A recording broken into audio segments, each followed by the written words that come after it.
Premier sujet a pour titre « Dénoncer la France, le camouflage commode des pouvoirs prédateurs postcoloniaux d'Afrique francophone ».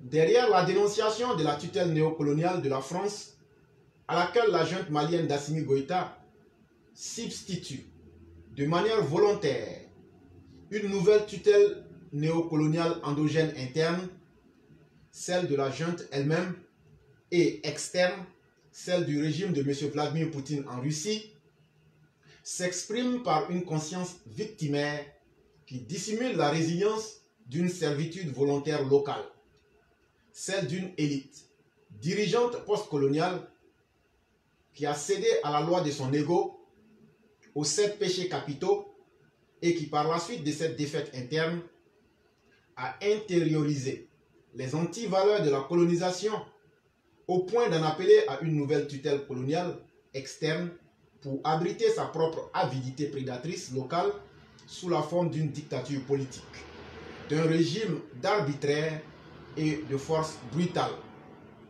Il faut d'abord faire remarquer cette évidence. Les États postcoloniaux africains sont dirigés par les élites locales et non par des hauts fonctionnaires et des commandants militaires des anciennes puissances coloniales. Ces élites locales devraient, en qualité d'élites de pouvoir et de décision, d'élites charismatiques, d'élites administratives, d'élites technocratiques, et j'en passe, assumer à la direction de l'État la lourde responsabilité politique qui est la leur envers leur peuple, c'est-à-dire travailler au bonheur du peuple et au respect de ses droits fondamentaux au moyen du pouvoir d'État.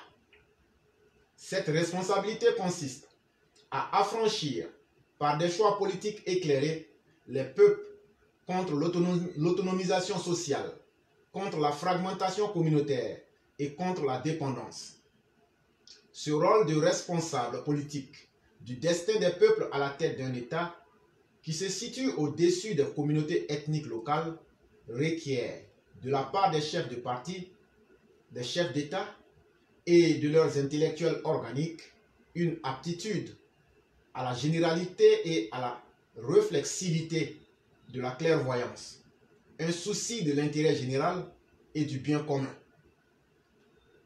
un sens aiguisé du service public comme sacerdoce politique, une capacité à surmonter son ego, à se définir comme un citoyen d'un corps politique nouveau, par-delà la collectivité culturelle ou la région de sa naissance. L'expression emblématique de la défaite de la volonté politique dans le combat interne de la vertu, du triomphe des vices capitaux dans les classes politiques de nos États.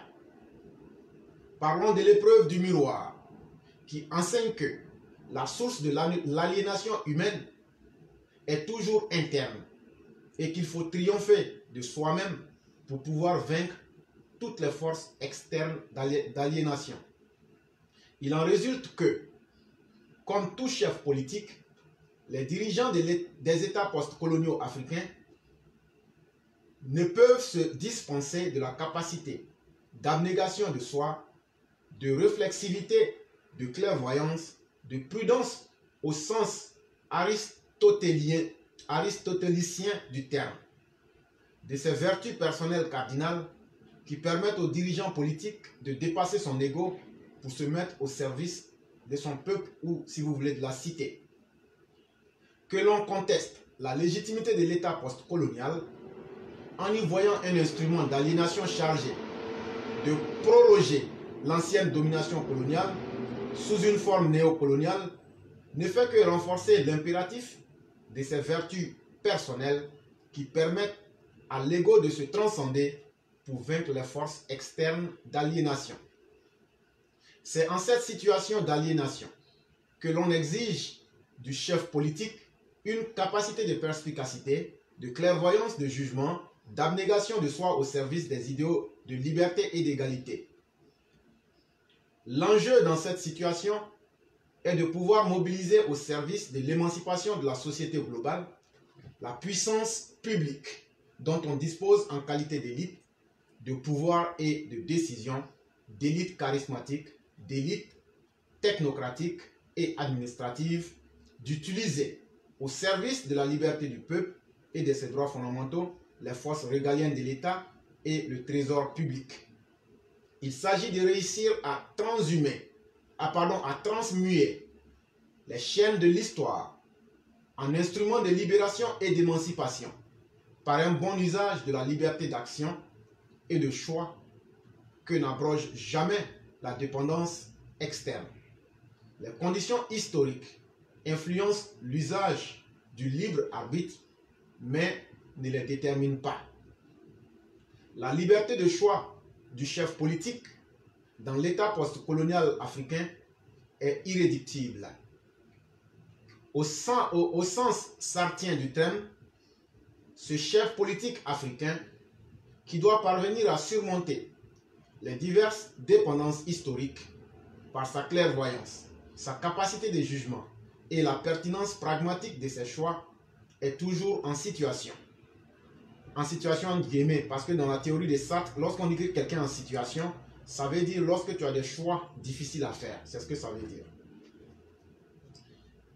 Il est mis quotidiennement au défi d'user de sa liberté dans une praxis éclairée pour servir les droits fondamentaux du peuple, pour faire le bonheur de ce peuple, et non pas pour se servir lui-même au détriment du peuple et pour faire le malheur du peuple.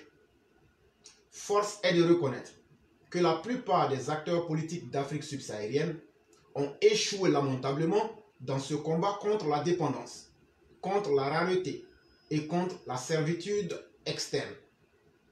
Cet échec retentissant explique par le fait que le combat contre la dépendance externe passe toujours et d'abord par un combat et une victoire contre soi-même, contre la dépendance interne. À suivre. C'était un texte de notre père Alexis Diaty. Et donc, plutôt que de critiquer les autres, d'être nos maîtres, cherchons avec nos propres démons internes. Cherchons à nous rendre puissants en interne. Cherchons à corriger nos défauts et les autres ne pourront plus nous vaincre pour devenir nos maîtres. C'est important.